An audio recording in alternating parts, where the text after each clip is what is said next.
welcome those migrants. Evelyn Holmes talked with people in Little Village who say their immigrant community would be a better home than the building in Woodlawn. Evelyn's live near 26th and Central Park with more now. Evelyn? Well, you're right. The folks here in this particular community say, listen, we're trying to help another community that is really struggling with migrants being housed in their neighborhood. They say maybe if we help the folks in Woodlawn here in Little Village, this community can embrace the migrants and maybe make a softer landing for them as they acclimate to their new home. The Little Village community wants migrants to know they are welcome here. We are already set because we are a migrant community and we have been doing this for years.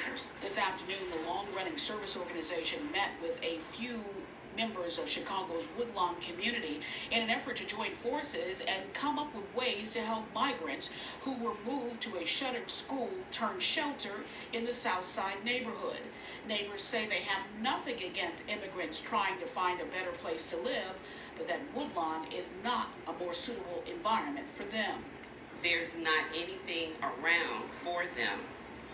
We are actually, the location is right in the back of a senior citizen home, residence homes, right in front of a high school. Today's meeting follows tensions on Thursday when some Woodlawn residents protested the plan to house migrants in the neighborhood as the city of Chicago indefinitely relocated the first of what could be some 250 men and women into the former Wadsworth grade school. Work out and get a solution with the problem that we're facing. The group says an area grade school closed back in 2014 could be used to house the asylum seekers. And while 22nd Ward Alderman Michael Rodriguez supports welcoming the migrants, he says the Paderewski Elementary Learning Center is not habitable. The windows are not sufficient. There's no copper piping in that place anymore. But we as a city have an obligation as a sanctuary city to support any immigrant who comes to the city.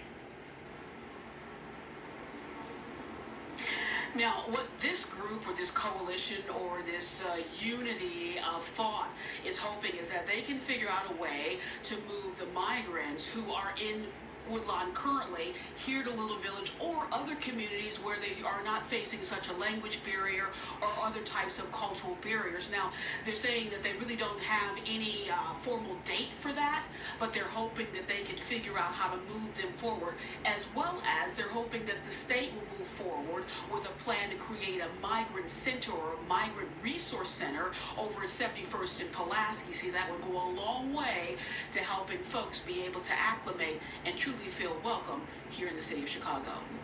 Reporting live from Chicago's Little Village neighborhood, Evelyn Holmes, ABC 7 Eyewitness News.